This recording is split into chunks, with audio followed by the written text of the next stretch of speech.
etorri, gamer ontxira! Gamer hauntziak Euskal Bideojoko zaleen elkarteak naiz irratiarentzat egindako irratsaioa. Eroso jarri, hartu agintea eta prestatu abiatzeko.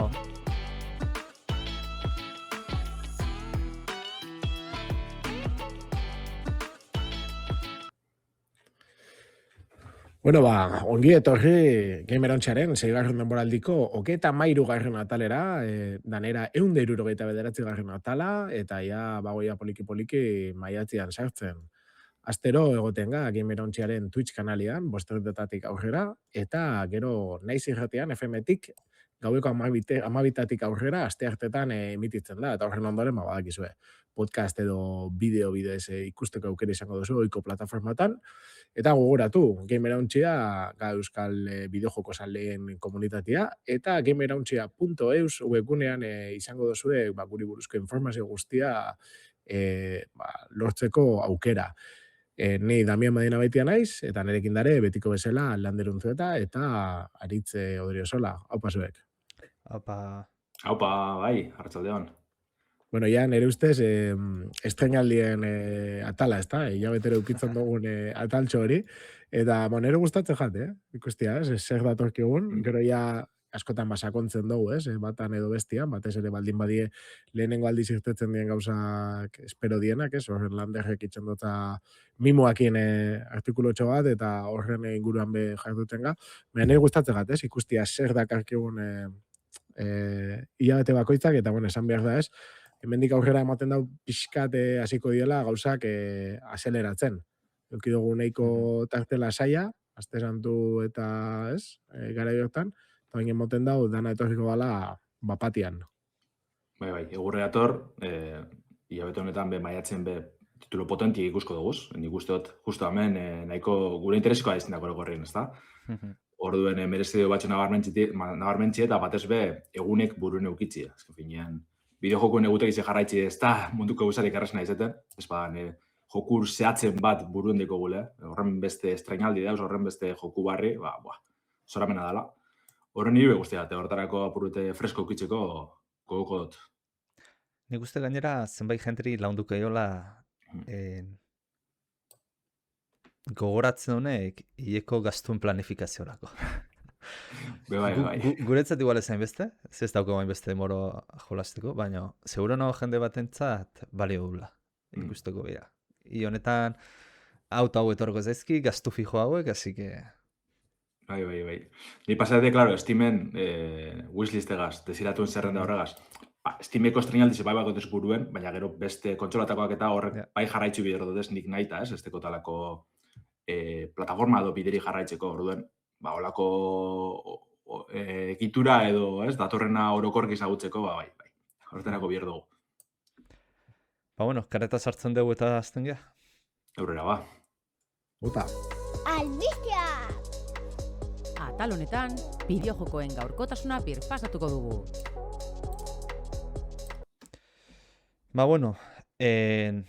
Aipatuen bezala, Leicester uda dator, danoak udan demora izaten deula, lehen esan dut gutxi izaten deula, udan pixkat izaten deu margena bideojokotan hiltzeko. Eta horretik hauek izaten dira engarantzitsuak, zehoin estrenaldiak ateratzen dira, baina uda berri bukaera, uda hasiera aldera hortara doazenak bideratuta. Eta maiatzeko Lander lehen osan du bezala, ja nabaritzen da gauza potentea toztela, Damianek esan du bezala, baina aste santutako pixkat loaldi hori esnatzen eta jolas potentea daude.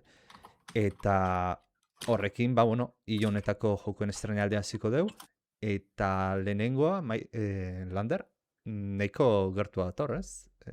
Bai, nik uste desagutu gendule Xboxen aurkezpenen baten, mixtape deitzen dan indie bideojoku da, berezan apurna interaktif argitaletxien eskuti dator, baina garatzaiek Beethoven Dinosaur deitzen dira, nik berez ez dut ezagutzen. Baina bai badire nahiko garatzaile ezagun, Artful Escape, sarituen arduradune dire berez, hainbat sari, hainbat batez BAFTA aldetik hor, erunbi esan, nabarmentze edo sari pare bat. Eta, Mixtape da PC-erako, PlayStation Posterako, Switch birako eta Xbox Seriesetarako estrenetan dan aventura narratibo oso politz bet. Berez azalduko duzku, elkarregaz, azken gau bat, igaroko da hemen Irunera bere historizoa, ez? Dekolako kirotxe estatu batu harra, 80ko hamarka da bukaerako, 80 hamarreko hasikerakoa, ez? Musikiek, Mixtape berak tituluak izenburuek dinuzko moduen musikiek presentzi nabarmena hauko dugu joku osoan zier, skate girotxe horrek bebai, oroitzapenak, bizipenak, apur bete hori, nahiko aventura lineala izango dela ikusleike, baina bai estetik aldetik, bai historizo aldetik, oso politxe izango dela moten dugu, apurnari guztetan jako esan historizoak, ez? Egize da hurek be argitaletxetik batzutan misterizoa edo beldurre be eskainen dozkuela, nik uste dut olako joku Holson bez, atseginek bez, baina bai nostalgia puntu bategaz, politxe dizenak aurkezten dozku ez. Orduen iazlean estrenetan da, Mixtape, baina momentuz, puntu teuko dugu. Bauka, estena batzutan, ambientazio aldetik eta pixat Holson game bat gogoratzen dizuna, gero ikusten da ez dela jolasoetakoa. Baina bai, ematen du dela, hain famatu egintzan, nola zen, alako nerabeen aventura, askotan aipatu izan dugu gainera, amendik. Life is Strange bat, baina 80garren hamarkadan kokatzen dena. Nei hori gogoratzen dipixat. Bai, eta ikusten da, badeko zela horako estena oniriko edo berezi batzuk, baina aztekoz bez boteriek, itxura batez bentzet. Life is Strange justo protagonistia boterie magikoa deko, ez talako goza pastan direz, baina amenzten boten horti duanik, baina bai biziko dugu zela une batez bez, oroitzapen horrek edo bizipen horrek asaltzeko, adierazteko, une berezitzuk egongo dizela. Itxura ona. Eta nire gaitxeko dize hurren gora goaz, azkenien. Hau ikustu batez be Mixtape ikusteko dala, maitaren zazpizien estreneko da joku hau. Orduen ondori dutxu imadatxue, hurrengo joku goaz, hau be zagutzen dugu leganera. Bueno, horrekoa esaten dugu sinematikoa zala, sinematografikoa, hau geixau, izango zen Indiana Jones and the Great Circle, gainerako plataforma danetatik pasatu da, eta indie Switch bian ikusteko garaia iritsi da, eta azkenian 2024en amaieran argitaratu zen aventura hau, baina Nintendoren hibridora iritsiko da, Xboxen eskutik.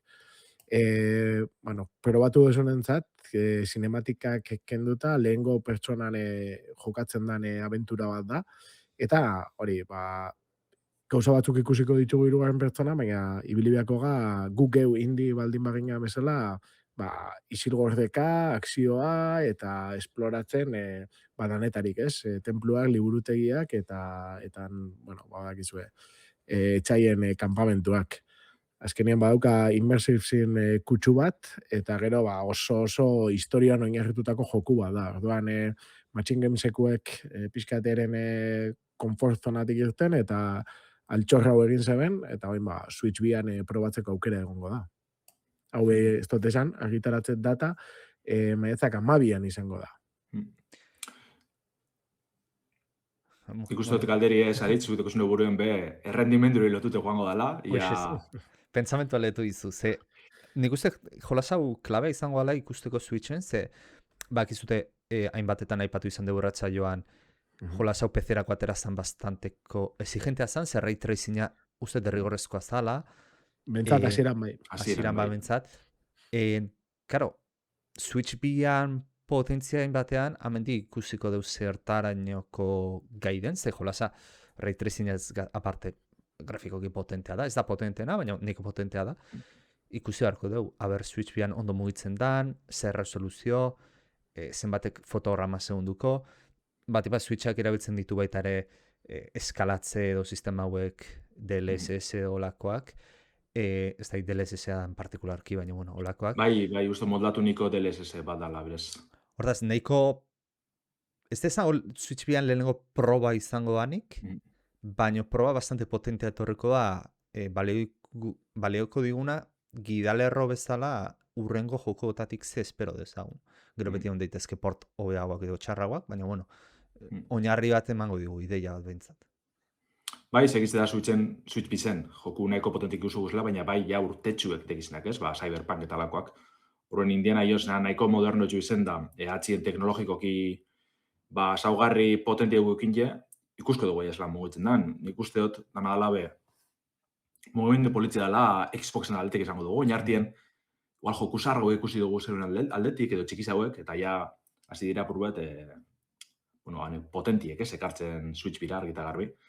Eta ia bideo hori jarratzen damen, beste joku danakaz, ba, Xboxek eskaintza zabala dekon dino, Switcheko erabiltzaientzat oso ezagune dizen leikena, orduen amendik hasitxe, ba, ia beste danak ikusten goazen. Ba, Machine Gamesetik hasitxe, ikusitzeko uz berez, Wolfenstein, baina urrengo Wolfensteinak be ekartzi zuzenien Switch bira, hanbat urte itxaran bihar barik, eta lako guzek.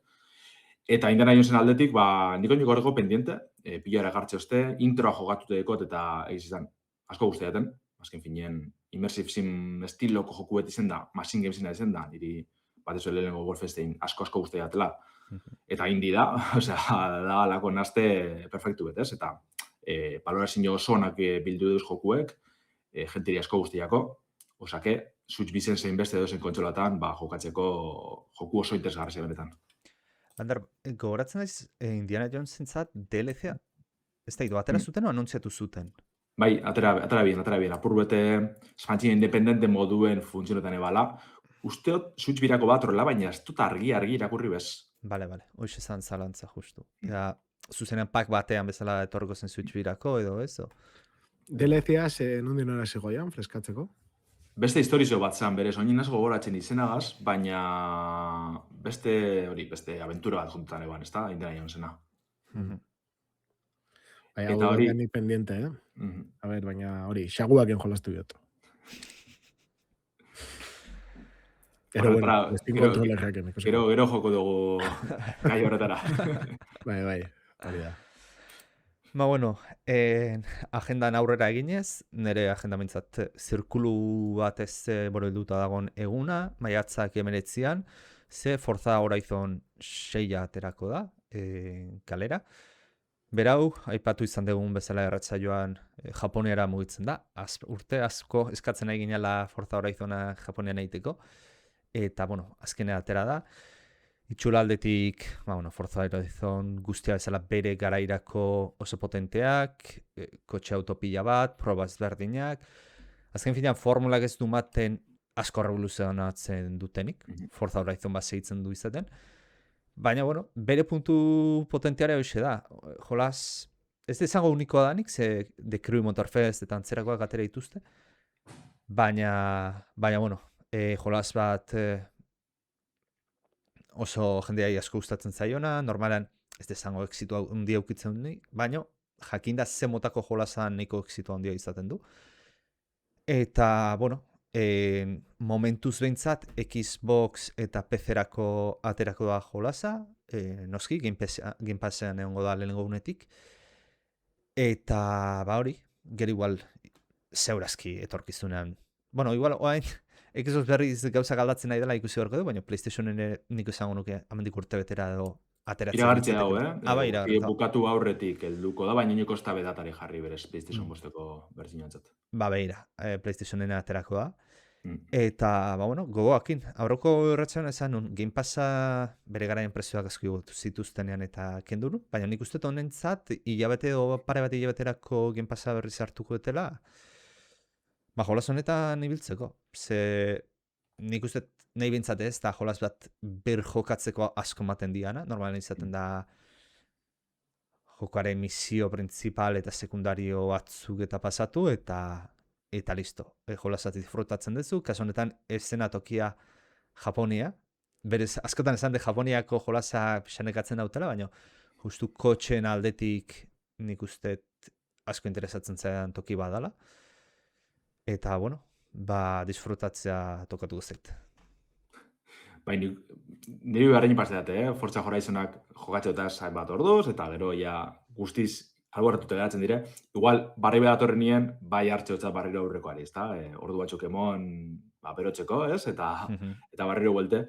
Guztu zentzu horretan, Game Passerako nahiko aproposa dela esango neke. Barri honek zutin osunari, uste zertan barritzasun handirik karko da benik, girotxik endute. Printzipioz, orain arteko maparik handizena izango da Japoniakoana.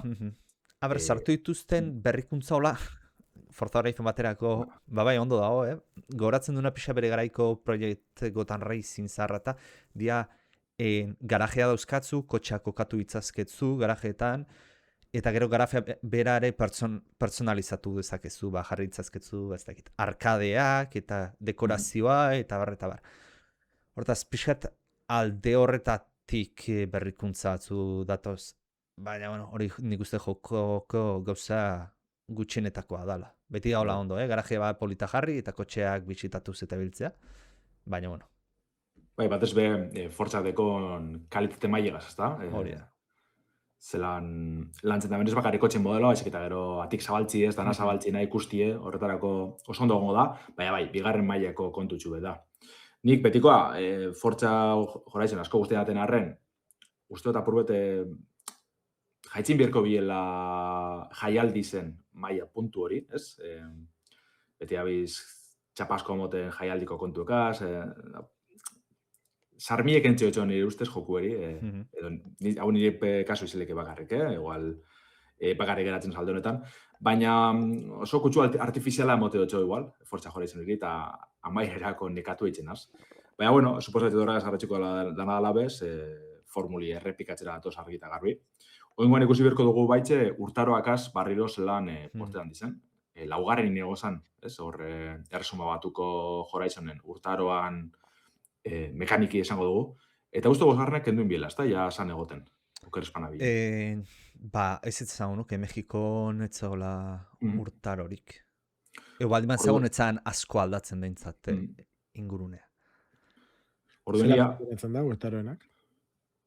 Ba hori, denbora batetik behin, ez dakit zenbat izaten dan. Esan nuke egun batzutatik behin izaten dela aldatzen dela, ba bueno, hori, guztiz aldatzen da. Elurra dautoki atzutan, gero udan, pues ez dago, udaberren euria egitea ohikoagoa da, udazkenera. Fizikei eragiten dut horrek. Ba, enoski, lurretan, errepideak ez dira, errepide asfaltua bintzat ez da elurretan asko goten, baina igual zenbait toketan elurra topatu ezakezu igual bide sekundarioetan, eta, karo, noski fizikari afektatzen diote horrek, hortaz. Ez da exagerazio bat, ez da simulatzaio bat, azken finean, baina bai, noski, kontutan hartu behar duzu eta afektatzen dizu. Eta ero ingurunera aldatzen da, adibidez, Ingalaterrakoan landerrek izan duenean, laku bat izoztu egiten zan, eta adibidez, neguan laku gainetik, izoz gainetik, kotxeakin pasatu zintezken, hortaz. Mekaniko giri zerbait aldatzen da. Eta gero mapa ze puntutaraino dauzka Japoneko leku batzuk ero, ez? Gauza batzuk egin da, pentsatzen da izango dela kolas txiki bat bezala, ez? Gauza emblematikoenekin. Bai, Tokio hor dago, noski Tokioren eskala erreala, ez? Hori exageratu izango litzateke, baina bai, Tokio uste Shibuya badagoela, ez banao. Beatuko dago, ez? Olako zona batzuk, elkartu, eta txikitu, ez? Paralderaino heltzen da, baina ez dakize puntutaraino. Bai, Hokkaido eta pare horiek, hanbak izute famotoa dela elurrezko, bide horiek elurretan eskabatuta eta metrotako paretakin, horita badagola entzun dut. Arroa dana, ez dut inon ikusi, ikusi do entzun ezatet, ze azken finean, hanbat eduki sortzaiei akzesu eman baitiete, denbora baterako. Fuji inon ez dut ikusi, momentuz, así que ez dakit igual DLC batean gero ateratzen dute Fuji ingurura. Baina... Nik ustez nire uritzetan, bai bada Fuji ingurutik, baina bertara larri urbildu bariko, kabo gutxiko da horti dauz, baina... Mendira bentsat ezin zera ego. Baina badirudi, mapa handik ampliatu. Espadukazu eskabadora bat eta bendin batekin joan goraino, ezin zagoan. Bueno, Forza Horizon bostean Mexikoan volkan batera igotzen zinean toterrenoakin, beraz. Era Japonen igotzen ditu, eskabadorekin igotzen da, Fuji. Eta goian dauke bendin matxen eta olako mobidak. Eraikin baba dago goian. Bai ez, baina dago komuna eta korreo posta bulegoa dago. Fuji puntan, esaten dut. Japonia. Bai, bai. Ez dakitzen da, igual derantza begire, noraino heltzen dan. Hori, Ja. ibili nintzen begire, baina ondin jodoz pien iragarri, edo, filtrezan mapa bat, eta agertzen zen, Tokio inguruek, eta hori, apurroti paralderantza. Ez dakit, Beranduen, maiatzak 19 jakingo dugu, Lander. hori da. Horrenia, danok egin pasera, da, aprobetara.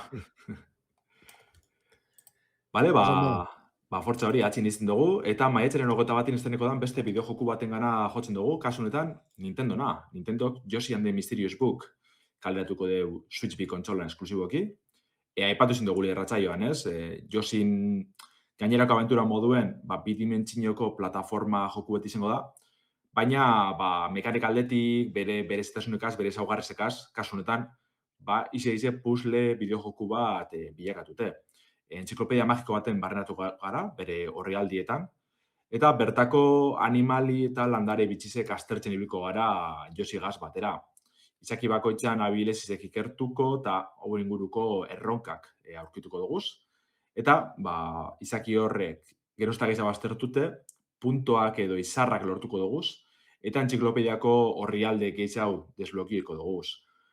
Atal estetiko oso berezizedeko, emoten dugu hori ikertze puntu horrek, mekanika horrek, hori izango da ardatza, eta orduen pentsetan jarriko dozku, inguruneko ezaugarri edo baliabide ezberdinek erabiltzera eramango gaitzu, izaki horrekaz elkarrara egiteko, igual jaten emongo dutxagu, edo zutan piztuko duguz, edo uretan, bustingo duguz, alako guzek, eta horren arabera, ekintza desberdinik ingo dabez, izaki honek, edo Yoshin gana egongo duguz, eta alako guzek, ez? Eta orduen, joango gara mailako gune desberdin desblokietan, edo aurrera etzen besterik parik, eta horren inguruen ibilko da bideojokue. Egiz da, Yoshin jokuek, bentsat lehenengo otikona, nahiko bigarren mailakoak izan dizela, egon dire joku hobiek, eskaz hauek, baina oingo honetan emoten dugu garrantzitsu keizago emondo txila, edo bentsat zitasin hori, irudipen hori emote dozten Nintendok, marketing aldetik badabiz kainatxo emoten. Osakeia, moten dugu, ume txikizentzako, etxeko txikizentzako aventura proposa izango dela, eta Nintendon, printzipioz, maiatzeko joku handiz izango da, Yoshi and the Mysterious Book. Jolasak oso berezia da, oiko Yoshin jolasetako ez du maten. Uste da horreko erretzea baten honetik itziten eginean esan nula, gogoratzen zila zenbait, ez da, mekanika hozia, estilo aldetik garaibeteko Raimana, orain kontuatzen nahinez, baitare gogoratzen ditela, zenbait pintatuta dauen estiloa, akuarelakin pintatutako estiloa ematen du, eta hori Braiza gogoratzen ditu. Bai. Hortaz, estilo artistiko hori... Barekixen hori izan bezin gola. Bentsete ikusten da, Nintendo Yoshi-gaz asmatu edo ez, baina bentset beti saiatzen da estetika eta mekanika barrezek sartzen, hori gora ipatzeko dala bentsет zentsu baten, osakeian honetan asmatzen da. Eskertzeko da eukitzia, ez? Gauza desberdinak, eta gero batzuk izango die masiboagoak, baina beti eukitzia, ez? Eskaintza zabala eta desberdina laguntzen dute. Batez bedanian, ez? Esklusibotan oinarritzen da nolako konsola bat.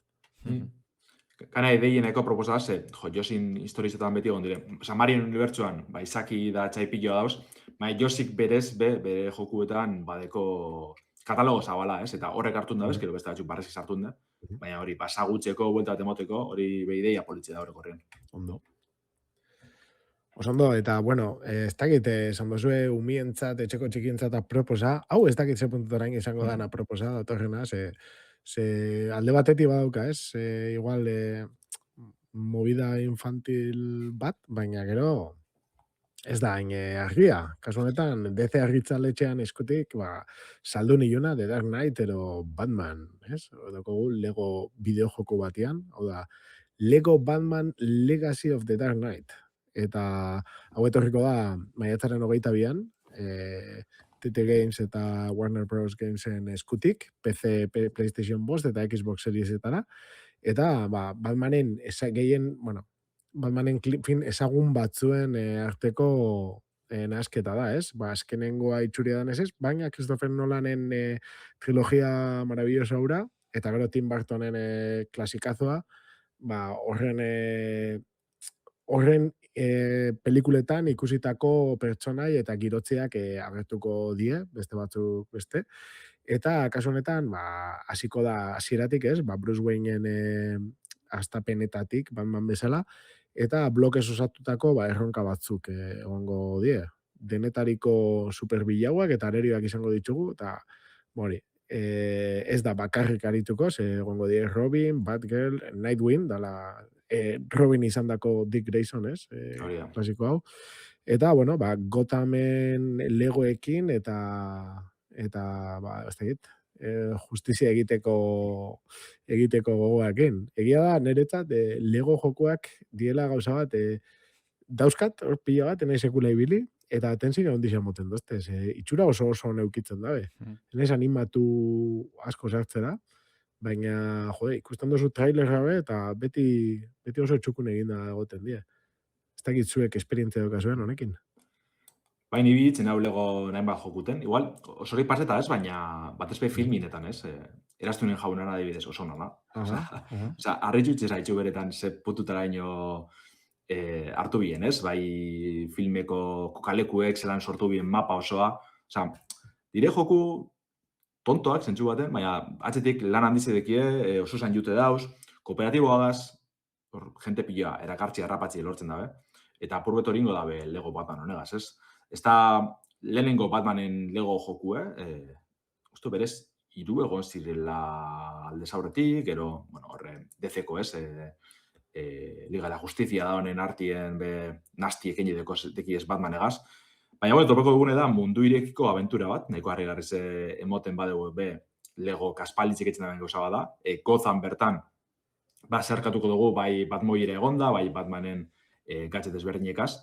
Eta hori, misioak betetzen edo mundu irekizen arronkatxuek eta mini-jokuetan parte hartzen, azkenien, moten dugu nahiko joku osoengo da bera, landuen, dinoten moduen. Hor, irudizetan ikusten dugune Gotham adibidez, oso politxe da orokorrien, sondoen jedau. Eta ingo honetan, emoten du ganera, Batman Arkham Knighten borrokak eitxiko da bezala. Hau da, konboak, kontra arazoak, hor ikusten dugu zelan, kopia bat azken finean. Baina Batmanik izango neke azken urte luzietan bideojoku munduen borroka horrega etxiken dela sagune, gero hainbatek eta hainbatek kopizien dotzi ez. Orduen Legoak be gauza bera itxi gakoa izango da, Kasu notan bebardine, kooperatiboa deko, mutu jokara izideko, osak, etxeko txikizik batera jokatzeko, ez da igual, estetik aldetik, ez da norren aproposa igual unmientzat, bai izango da, gero txantxak eta bromak beti gongo dere hor, Lego Batmanen filmi ebedeko gortik, baina bai, nik uste dut Batmanen barneratzeko edo barriro bueltetako aproposa izango dela. Bueno, laster, maiatzak 22, eta listo, nik igual urrengora pasatu beharko ba. Bai, eta kasi ia maitziko estrainaldi handia, 007 agentearen bideojokoa izango dugu.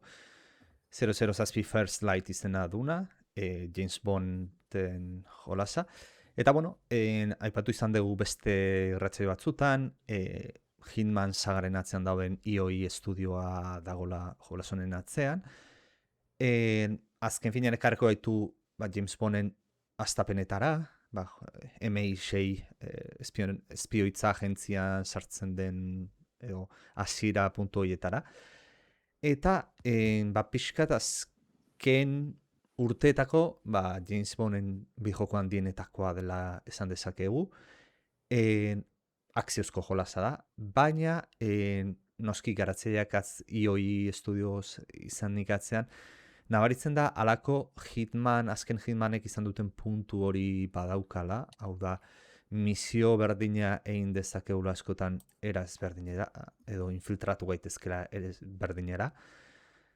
Eta, hori importante izango ala ingurunea esploratzea, isil gordeka ibiltzea, mozorroak ibiltzea, enbat gatxetere izan ditzazkena James Bonden unibertsuan daudenak.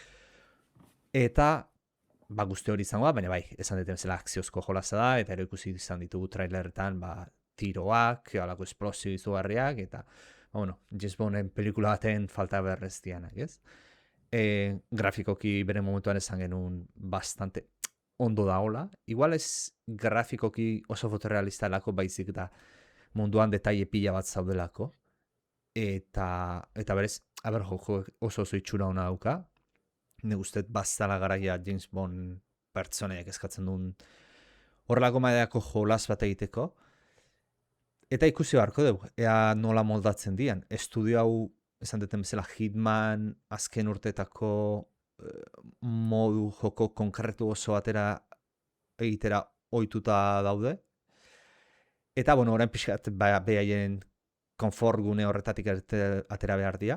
Mantenduz gauza batzuk, baina, ja pertsonaia Hitman, baina famatagoa den batekin, eta pixkat akzio puntu hori sartuz. Beraz, itxura hona bentsaba dauka. Bai, guzti diatena da, zelan buelte dizen, zelan aurkeztu dozkuen, James Bond barri bet, ez? Eatez horren beste guztetan jatorri historizioak, hau esaleke apuro James Bond Origins batala, ez da, zentsu baten, bere lehenengo misinioak eta bar. Eta holakoak askotan eatez guztetan, baina, karo, James Bonden kirotxi edo filmien ibilbide ikusitxe, zelan aktorez aldatzen doazen, eta besta esaten, ez da dirazten argitarri James Bond barri betala, baina askotan horren hartu bihar dozu gitzu gora bera, edo bertsio barrizek alternatiboa dire. Joku baterako nik uste nahiko proposa dela hartu daben erabakize, eta lehenengo misinio horre jokatzi ez, zelan ikesten zoa zen, bela arrasakuko deuzta hori dena. Horre asmatu indabela iruditzeatek, ikusi beharko dugu, baina printzipioz ideia ona da. Asko guztiatena da, eureko baten ikusten eban, azkeneko trailerra argitaratu dabena, edo, eta sartu daben mekanika bat, dala bluffing, ez, apurbete hau bero edo asmak erizitan ibiltziena, oso James Bond ez da, beteko zu barra bat, kargetan doana uste ekintzak eitzen, eta igual arrapetan pasa itxue edo, aldosune da, igual esan, bai, naz, zerbitzari bet edo, ez, olako kusurren bota, eta barra hori ondo kargeta badeko zu, sinestu ingo txue, igual, ez, depende, ez, nori sartze otxasun iruzur hori, edo, kara, agente bateri, edo olako elitezko, ez, pertsonaia bateri, zintzazu iruzurre sartu, baina beste zerbitzari batxuri, edo beste pertsona batxuri, bai, orduen, naiz eta enki sartun, ez, Hitmanen begote ziren aukerak apuru bete hortik urtetako, arazo horretatik aurrera itzeko, bai James kasuen da, iruzurre itzi, ez, eta azken nien, James Bondentzako perfecto da, asmatu inda zentzu horretan. Baina bai, oreka hori zelan mantentzen da ben, azken finien dauz tiroketak, akzinozko estena oso ikusgarrizek, baina aldi berien isilgordekako atalak, mapa irekizek printzipioz Hitmanen ganera oso handizek ziren, eta ez dakit James Bonden puntutan helduko dizen, baina ia oreka hori zelan mantentzen da ben, batez be, Bonden joku zarran egitura edo, ez, hori mantentzeko. Bai, nik uste dut, hemen importantia esango dela, zuk esaten dozuna. Osea, Hitmanen igual baseguan, ez? Izan leike bat omaten egia bela denbora guztien tiroka konpontzia dana, edo, ez, logikoagoa izango esana, dana isilgordean eta kiston, ez, trampak eta danetik montauta.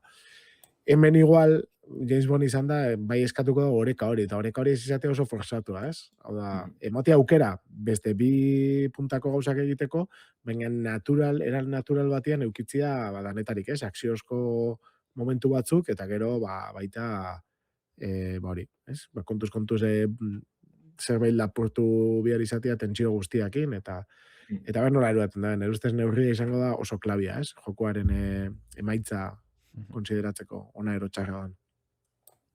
Bai. Lehenengo iritzizik hasi gara entzuten, eduki sortzaileek eta kastaritze probe dabe, danetarik entzun dugu, batzun aldetik oso ondo dauela, beste batxure iaki horren beste guzte, orduen, denpori gazbezelan geratzen da, suposatxe dute, sakon probe bierko dela, bere aukera dana kondo zagotu, dinuzun oreka hori iazelan implemente daben, eta baina, printzipioz, oso txura ona, aspaldiko partez James Bonden joku barri bet jaso bari gabizela, aro baten edo, ez, belanaldi batzuetan oso mitikoak ziren, tiro jokurik onen anartin aurkitzen ziren James Bondak, osak egia maila horretara bueltetik lortzen daben. Hori da.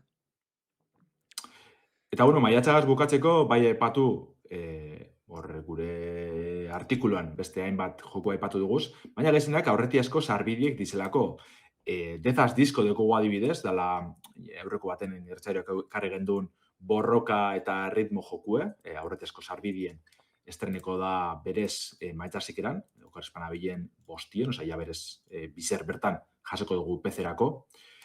Horretaz gain, bebaiko dugu Deep Rock Galacticen Rogue Core, dala Deep Rock Galactic, ezagutzen modu zue, berez da extraction shooter moduko bat, kooperatiboan ibiltzekoa, ipotx estralerrutar batzuk kontroletan duguzena. Eta arrakasta nahiko lortu hostien, Ghost Shipek tiro jokuetara bideratutako spin-off moduko bat estrenedeu Rogue Core honegaz. Maiatzan 20 estreneko da PC-erako, eta hori ze tiro jokuek, roguelike elementuek, tanetari batuko dugu, berez oso itxurona dekon tiro joku bet eratzeko. Horregaz batera, maiatzaren 20 bebai jasoko dugu Thick as Thieves, eurreko baten aipatu genduen beste jokutako bat, dala Warren Spector, Deus Ex originala sortzaileen lapur eta bideo jokue. Berez petxetan genduen, joku osoa estreneko zela maiatzaren 20 honetan, baina ez da holan izango, iragarri da behien agaitzik, lehenengo misinio bat baino ez da be kaleratuko, berez bukatute dauela misinio hori, elementu danak sartute deko zela, baina helburu da zerbitzu jokuen moduen, lapur eta kooperatibo joku hau elikatzen eta azten jarraitzie. Osakei zelan datorren, hori bai.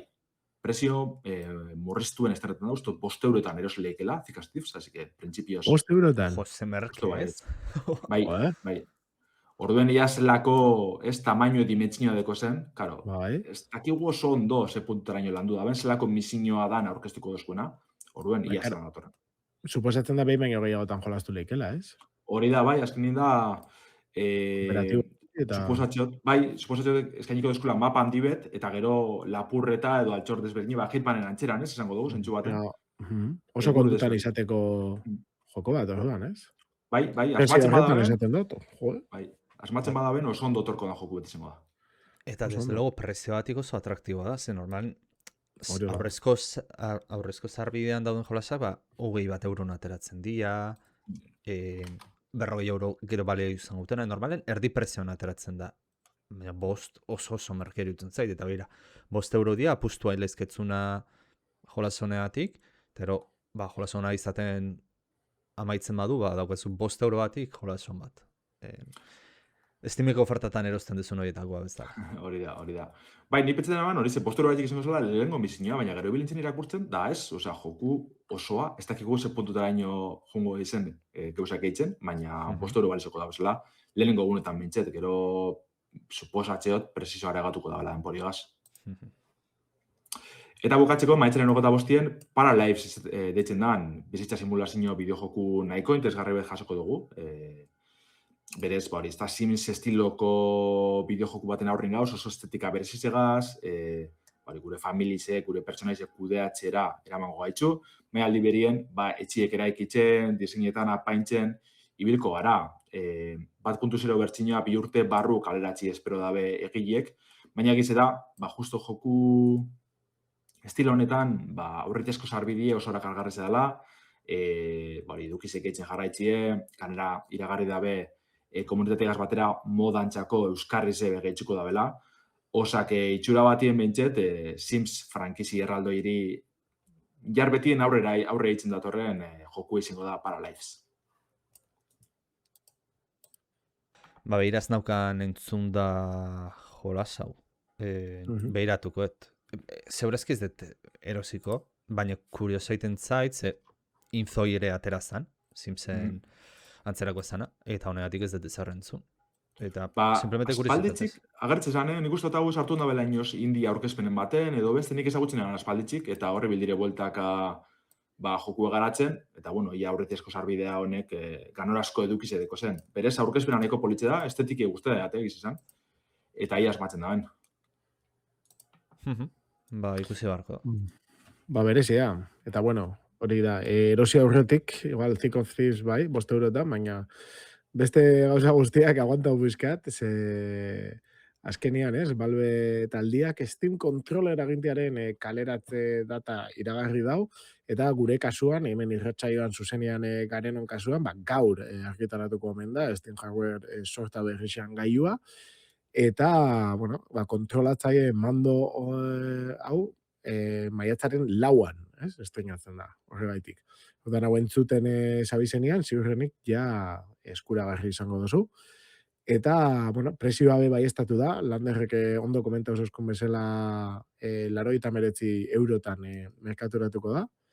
Eta Steam plataforman bertan erosteko aukera izango dugu. Ez da, ez beste saltoki fisikotan, ez digitaletan aurkitzerik izango, bentsat, ez bada bigarren eskukoa eta aurrerago pentsatzen dut. Zer esanik ez, bueno, gailua oso txukuna da, premium gailua dala argi geratzen da, bai, artikuluan, zein bertan dagoen bideoan, eta Steamen sartzen baldin bazate be, ikusiko duzu, ez, gailuari buruzko informazio pila bat, eta, bueno, badauzka, ez, betiko belaunaldi berriko palanka magnetikoak, hainbestetan ez, bestelako mandotan jendia aldatzen ibiltzen dana, da, driftinga eta asko, txikitzen da asko, kalitate handiko vibrazioa, grip sense gireskopioa, ez, eusten daben olako teknologia bat, trackpadak dauzkabe bai, betikoak Steam Decka daukanak azkenean ezagutzen da mando hau, baina faltagatzu pantaila, ez da. Atzealdeko botoi gehigarriak baita, eta gero, bueno, funtzio geixau be, omen dauzka. Eta niri gustau jat baita, bereziki igual, kontrolek puk transmisore bat erabiltzen dabela konexioa egiteko aparatuakin, baina gainera gero, kargatzeko be, katxarro horre balio da bela, ez? Orduan, bueno, erosoa izan leike. Hori da, esan behar da, pukaren gain, badaukala kableetik, ero bluetoothtetik konektatzeko gaitasuna. Baina honek ematen dutzuna erosotasun bat, ez? Bai, kargatzerako orduan, eta erabiltzerako orduan. Bai, eta puke bera mando gazatera dator hori aipatu beharrela, ezta? Azarritzen olako gauzek aparte eros behar dire, eta olako gauzek, ez, hau mando gazator, konexio kalitate ona agintzen dabe, balfetik, lau mando batera konektako aukerie, puf batien, orduen, printzipioz oso. Fina, hori da. Bueno, eta Steam Input funtzionalitatearekin, konfigurazioa betiko bezala, nahi bezala aldatzeko, zein partekatzeko aukera izango dugu, orduan, bueno, azkenean bakoitzaren gustora ipintzeko aukera egongo da.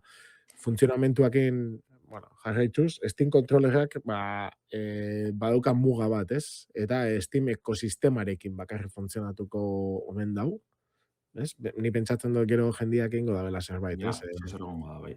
Baina, hasiera batean, Steam ekosistemak zezaten nahi dau. Steamen barruan bakarrik ibiliko dala, o PC-an orokorrean be mugitu izango dugula? Aipatzen da mugikorratan be, bai. Baina mugikorratan ulertziot Steam aplikazioa instaleta. Olako oso zer. Ez da horren besterako mugi, ez? Baina liberien... Ja, ezin dozu kontsola batean, ez? Adibidez entxufatu. Hori da gozia, bai. Claro, lotu biharzuz Steameko konture. Steamen aldozuz gehitxu kanpoko jokuek. Justo, Game Passan lio bat izeleke batzuetan, baina bueno, eta hortik erabielko zendun Steam kontrolerragaz. Hori da azkenien muga hori, ez? Trastietara eduten zaitxu, bai ala bai. Ja. Bueno, jaso dago, ez? Merkaturatze data hori, baina ez dakiguna da benetan zain garena, ez? Steam Machine eta Steam Frame gailuekin segertatzen dan, ze printzipioz hau dana batera iritsi behar zan, ez da?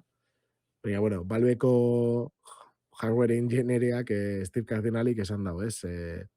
Polygon agerkari bati indotza deklarazioa eta esan dutza, Steam kontrolerak ez dauka ramik, orduan, printzipioz ez dauka bestiak eukidaben arazo guzti hori, ez? Pentsatzen da baita, gerrak eta hormuzeko blokeoak eta danak be, azkenean garraioan eta danetan eragiten dau, baina ramarena egondan krisiak, badakigu, ez, ze puntuteraino astoratuko zoan merkatuan kontu hau. Eta batez ere Machine eta Frameetan ia zer gertatuko da, ez? Hori da gure ez jakintasunik handixena. Atzera botatzen hauna da, mandoa ez hainbeste zea, prezioa, ze mando premium bat izan da prezio egokia irutzen zait. Ez dara etzait irutzen bai, pixkatatzera botakatu hau Game Passek daukan arazo hori, ze azken finean jolas asko biltzen ditut Game Passekoak, eta hortaz, badiz, Forza Horizon lehenu aipatuetena ezin izango nuke ibili adiz mando honekin, a priori. Genatzera botatzen hauna da, botoi gehiagi irutzen zaizki, eta mandoa normala izaten da, erdikoa zerbait karratu, eta ero bi adarra ateratzea, hau kasi karratu gutz bat da. Karo, trackpadak bere xarma dauka, baina ez bat ere trackpad zalea. Hortaz, niretzat sobratu iten dute.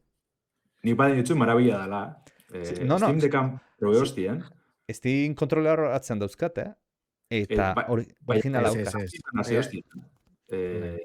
Berez, karo, supetze dozu, trapada zerretako dire, ezaguen moduen erabiltzeko, beste pari. Ez da horretarako. Hor gero Steam inputegaz, zenbat menu, bigarren mailako menu, zenbat geuz aldizen sartun, menu radialak eta lakoak, da zoratzekoa. Eta berez da, olakoak az erabiltzeko, ez bakarrik saguen funtzioa betetako. Baina, karo, saltxien bier da, jokue presten bier horretarako, Steam inputegaz, beste mundu bezagaltzen da. Karo, ni bilitan hau Steam controller originala, lehenengoan, arekide bat zeukan trackpad moduko bat. Bai. Ez dakit, ez nindun konbentzitzen. Baina, eske, trapak horrek entzen dutuna da eskubiko joysticka, eta hori potentia esan lehik, Osa, nahi be faltan botatzen dut. Bueno, baina eskubiko joysticka baukazu, mandoan. Bi analogikoa bauzkatzu. Claro, dino Damianek Steam kontroler originale. Kontrole sarrian, Zaharrean bai, zaharrean kentzen zuen eta niretzat horrekuta zan. Claro, hori. Hemen ez bia dauzkatzu. Eso es, hemen seguramente ikusi izatu dut. Steam Decka da super erosua, ergonomikoa, gertatzen dena daukala, oso astuna dela, pixu asko dauka, eta azkenean eukitzeko segun ze posturatan, zailagoa egiten da. Kasu honetan, mando honek pisatzen da beste mandoen antzera, 280 gramo, erosua izango da zentzeotan, eta egia da trapadak, ez baditxos erabiltzen, astu iten zala eiekin, Ia joysticketara iristeko arazorik dagoen edo ez, baina pentsatzen dute nahiko estandarizauta eta oso kontutan eukiko zebela. Egia da, Valve azken aldian olako gauzetan kristonetako kontu eukitzen da, ez? Ondo egiteko, eta ergonomia bentsat pila bazaintzen dago, así que zentzu hortan ez dut arazorik ikusten, eta gero landarrik esan da bena, oitzutzen baldin baza prestatzera menu radialak eta hori konfiguratzera, igual incluso hobeto, ez? Eta gero begiratuta pixkat, zuk esan dozun aritz, premium mandoen presioak eta, Xbox Elite Series Bian manduak uste, 150 ez? 80 euro baliotzen da, bela? Ez dut ofizialki 200 dizela, gero, presio horretara ez da besaltzen inoz. PlayStationekoa 200, uste bai. Razerren abe 200 dauka bat olakoa. Dare beste batzu be, danak 80 euro bitartean, diena gainera hirugarrenen manduak. Esaten dut... Eta horren hori joan barik, Joy-Conak bizek erosizkero barri 80 euro dire, bai, oza, esan gutxut. Bai, esaten dut, ez dakize puntutara ino, ez gare oitzuta pagatzera hori egia da. Eta ez dut esaten egon biaganiko oitzuta, daren manduekin be, gauzen marabilak hildeizke. Baina, ez dakit, hain presio txarra dan. Hori da, kontuten hartunde premium edala. Ni berez, ez dut uste horra paseko nazilek, azkenien Xboxen mandoak sarritzen 40, inkluso 30 eurotan erosileik, ez? Berapenak azeta. Orduen, dinoso, ostras, 1 euro, ez? Ezagutuko da solako mando bat erosteko.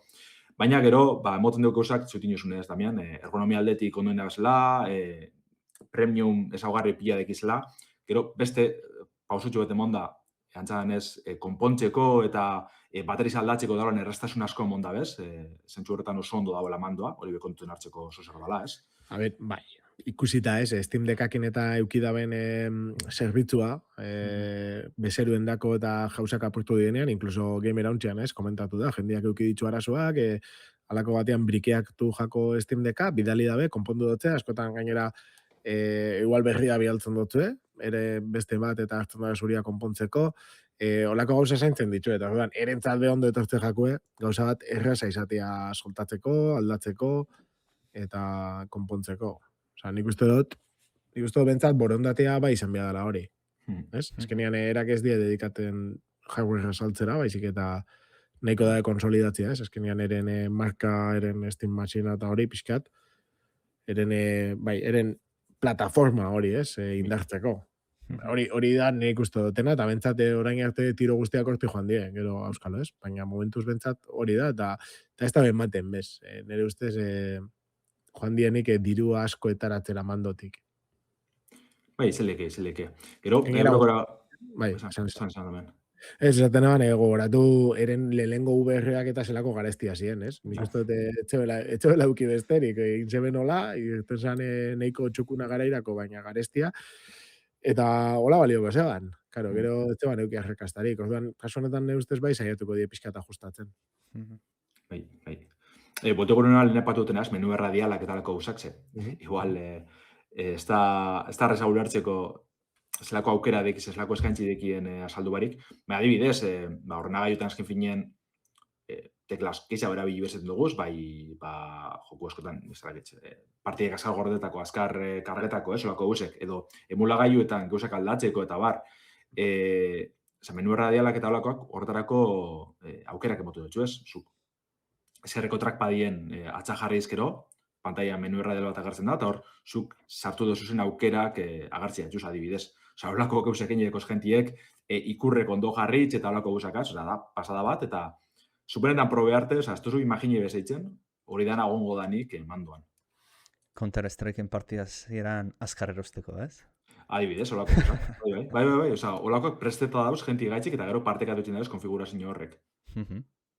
Edo sakatzen duzu botoi bat 3 segundo eta konfigurazioa aldatu itea momentuen, eta beste goza batzuk etxeko aukeri dikozu azkarra. Osa, da, zorakeri bet, eta ez duzu beretan pentsetan, ze puntuteraino erabiliken. Gero, betikoaz, beste joku batzuk azken finean, joku zarrak, edo ez tekie mando antzako euskarririk, edo zuzenien saguegaz jokatzeko pentseta dauz, Steamen mandoak horretarako laguntzi boto dutxu bai, adibidez nik pasen eban Max Payne originala trackpadakaz, karo, berez esteko mandotzeko euskarririk, eta trackpadakaz nahiko ondo jokatu leke. Olako gauzak, olako atik irekitzen deuz, batez be PC-erako bideojokuentzat, ez? Orduen, zentsu horretan oso ondo doz. Lander, mando, eta, bueno, Damian zuke bai baugazutela, botoiak eta bastante konfigurableak izanik, makroak sartu izaten dira? Bai. Zezke, jolaz askotan makroa sartzen ez dizkitzute guzten berez. Baina, hori edo zein mando gaz, ez da ezin bier Steamekoa. Berez, Xboxeko mando edo PlayStationeko mandoa gaz be, Steamen poder sartu neskero, makroa sartzeko aukeri dikozu. Amigo. Ez dut erabiltzen, Baina, bueno, jendeak ulertzeko pixkan makroak, eta ez dakit zuen jokotan hori da, baina tekla bat konfiguratzea, hainbat gauza egiteko. Hori da. Hori izango zen. Baina sekuentziatu itzazkezu, lehenengo... Hori da. Adiz, bidejoko askotan egoten dena, rekargatzeko ematen diozunan FPS-ean, barra bat agertzen da, eta barran puntu konkretu bat egiten mazu, rekarga azkarra egiten duzu. Olako gauza konfiguratu itzazkezu, zu botoi bat eman, eta beste guzti automatikoki egiten dula. Bai, edo borroka joku baten, mugimendu berezi bet, botoi bakarra ezetxe, olako gauzak, bai, aldiren. Beitu, karo, bai, ez dira igual nik erabiltzen dituten gauza, baina... Eskatasun hori moto dutxu, eta hori, edo txorradak, ez, turbo botoie sartzi lotxi mando bateria adibidez, botoi bateri. Nizeraki, Star Foxen, azkarra tiro ditzeko, moto duzu, eta enpora gustatzen da biltiro ditzen. Balako guza simple hauek be eskatzen dutxuz. Bai, ez dakit, zuek zela lagatzen zaituen, manduan kontu honek orduan, ikusten dugu aritz pixkatotz, baita, karo, zu bastante biltzeza Game Passakin. Bai, eta ez dela bi mando hauzkat, Xboxekoa ondo abilki, PlayStationeko ere danean ondo biltzen da. Bai. Ez daukat irugarren baten beharrik momentuz. Bai. Bueno, gogoratu Leicester etorri behar diela, esaten da behar dura honek Leicester, ikusiko dugu zen badan Leicester, berez betetzen bada esan zebena, seguramente ekainerako egonbiako zan. Baina, bueno, urbil omen daude, realitate virtualeko kaskoak, eta baita Steam matxina. Eta bueno, ikusteko irrikitan gare, ez? Gero egia da, nik esaten dut, zerbait esaten baldin badabe, eta atzeratu behar baldin bada presioa zaintzeko edo, logikoa ikusten du baita. Pena emango doz, baina logikoa ikusten dut. Eta gero badare, zurrumurruak esaten dabe, apirilaren 11-tik 23 Valvek Game Consoles deitutako kargamentua jaso dituela, itxurian ez, batek ikusi gara nun baiten, eta hori, izkestak egu ez, dekak dien, ero matxinak, frameak, baina, bueno, a ver. Bai, flipeste hor, ez dakiztatu batutako ze horri aldetan, ez? Portazioan da bertan agertzen, Valven, kargamentu honek heldu dizela, orduen ia zer dan. Bai, tope. Eta, bueno, ikusko dugu Steam Controllerra zer moduz, ikusko dugu ia besti ekeltzen dizen, ni bintzete ikustotanok ez, horren zen gabizela, así que gogotxu edo zein informazio jasotzeko. Baina albiste izegaz bukatzeko, euskerazko jokuek azarratxuko dugu, ze oingo honetan bi aurkeztuko dugu, ez? Alde batetik, Run Battle izeneko bideojoku koloretsu alaize eta divertigarrize euskeratu dabe Peñat Ramos eta Etxiar Zorrakin, Game kideek. Robot zurgagailuak, armak, musikak eta kaosa ardatzeko bideojoku honek. Itzulpena ofizialki implementatu deu Das Games talde katalanak. Eta, holan horregaitzik, joku erosi, bertako menure jo, betiko moduen, eta bertan euskera itopiko dugu beste hizkuntza guztizen artien. Jokalarizek edo makina kontrolatutako 6 robot ibilko dire gehienez Run Battle-en borroketan lehiatzen, eta proposamena oso simplie da. Ikuspegi isometrikoan gidatuko dugu gure zurgagailue, eta bere aurrien arma bat, arkatzak labanak, Kirbyn izar makia, egoleik ez, erungo deu, eta atzealdien arerioak edo gugeuk lertu biherko dugun pusiki egongo da. Orduen da burbet, estatu batuetek eltziako zen Battlebots robotan arte, borroka arteko, ideia hori gitxi gora bera, baina, oso koloretsu, oso divertigarrize, etxeko publiko orokor bateri zuzen dute dauena, egizien aurkezpena nahiko politxe da, Das Games aldetik, begizetek sartzen da joku horretarikoa da. Eta orduen, etxe bizitzetan, museoatan, jatetxitan biziko duguz borrokak, eta toki bakoitzak bere elementuko deuz. Altzarizekaz, lapikoakaz, artelanakaz, untxitzen ibiko gara, airin jaurtitxe, teleportatzeko gunik egongo dire, apuruetan etarik. Aipatu behar da oso kuriosoa iruditzi bate, aginte barik ibiltzeko aukeri dauela, hemen ibil gara, Steam kontrolaraz gora bera, baina joku honetan, antzadanez, mugikorra konekta aldugu, QR batek, azuzta izan fotxetan daben, eta horregaz, naiz eta aginterik ez eukin, jokatzeko aukeriko dugu, gure ukipen pantalla bidez, ez? Nahiko erabaki aproposa olako joku baterako, kontrolak simplik dizela ikusitxe, ez? Asmatu indabela usteot. Eta orduen, 6 jokalari batxie ez da horren gatza izengo. Hainbat joku mota agintzen duz biojokuek, denbora gehizen bizitik irautie, arau moldatzaiekin jokatzie, edo mini-jokuetan lehiatzie proposatzen dugu Run Battle-ek, futbolien, lasterketatan, erritmo jokuetan ibilko gara, bestiek beste. Eta bideojoku berez martxoan estrenatu zen, sekularko balorazioak eskuratute, orduen, oin euskeraz dauela eta eguneraketakaz, ondino gusageizago itxu da bezala ikusitxe, nahiko jokua proposa ordenagaiun erosteko eta lagunen artien aukera bat emoteko. Bai, osea, party game olagotarako perfektua irutzen zait. Eta beti guk gamer gelak egiten ditunean exito gutze dutela lauko jolas kooperatibo hauek, kooperatiboak eta baita ere elkarren aurka jokatzekoak, nik uste oso ondo funtzionatuko gula. Así que eskerrik asko eta zorionak alde hontatik bai Beñat eta Itziarrei, eta baita ere Das Games Kataluniarrei, baita ere, ofizial bizartzen. Eta, galdetzen dago errekik ia estimen dagoan, eta bai 7 euro eta erditan dago uste dute estimen, eta hori, aukera txukuna izan leike, lagunekin eta biltzeko. Bai, zalantzari barik. Eta bigarren jokue ondio merkia hau da, zetoan erosi geinke, lortu geinke, Androiderako kasunetan, Retro Barn izendeko joku edeko hau, berez, espazizo ontzizek idatzi eta garabitatik menperatzie hartazteko zen jokua izen da. Thrust klasikoa edo Moag modernoagoa inspirazio iturritxe eta zen deuz. Orduen, gure helburu izango da, ontzizen propultsori kontrolatute, helmuga batera iriztie, bidien gure makinez untzitzie edo erregairi gabe geratzie saiestute. Berez, Bizkaidroid izena dekon, garatzai euskaldunek kalatzen daben lehen jokue da, orduen izenak esaten daben moduen, Android gaiutarako prestatu dugu, Play Storeen topeko dugu. Eta bideojokuen argitalpenagaz, lehen misioan bilduma bat aurkezten dozku. Kobasuloko 100 erronka gainditzi izango da helburue. Lehen desafiak zelanez erratxuk izango dira, ez dugu inungo oztopori topeko, baina aurrera ginala maien diseinu ebe korapiletzen joango da, geroz eta sabai, horma, elementu gehiago aurkituko duguz, eta ukipen pantailegaz gure ontzizek idatzi ez da horren erraza izango. Izan dudan moduen debalde eskuratu leike, baina bizitzak agortzerakoan iragarkizek ikusi beharko duguz jokatzen jarraitzeko, hori zaiazteko Legacy Pack izeneko ordainpeko bertsio bat argitaratu dugu Bizkaidroidek, baina esan dugune, Play Storeen, doainik topeko dugu Retro Barn. Lunar Lander bere garaiko, Hori da. uste atarikoa zala, jolasa. Ba hori baina pixka potenteagoa, ze hemen ja trajektoria luzeagoa dauzkatzu eta gauza gehiago mugitzen, baina bai, hori fizikakin inoiz baino hobeto zen da fizikakin ondoin behar dezu, ze azken binean zeurazki manejatzeko daukazunera da atzetik egongo dira espaziontzean egalako ekuazioak eta zuk ez dezu ekuazioak ebazten, baina bueno, hor ibiltzen zea. Polita. Pentsatzen lehenengo proiektua izango dela, ez, Lander? Berea? Bai, Ba, beira. Polita.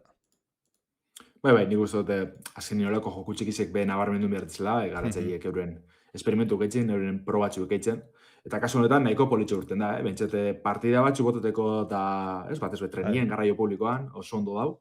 Bai, bastante txukuna eta ematen dugu, probatzeko. Bai. Ba, zorionak Bizkaidoroi lehenengo jolasatik, eta eskerra baita ere, euskeraz ateratzeko hartutako konpromisoatik. Hori da. Hori da. Eta nik uste dut, bukatu dela, gure denbora aste honetan, nahiko errepaso politxa egin dugu, Steam Controller gabe oraindik ez da irten ordu honetan, baina gaur irtengo da, eta begira jarretuko dugu, eta ia, urrengo gunetan zela doian asuntua. Eta besteri barik, datorren astian egongo gaberriz, eskerrik asko entzuten egon zaten da noi, eta, bueno, datorren astera arte zuek.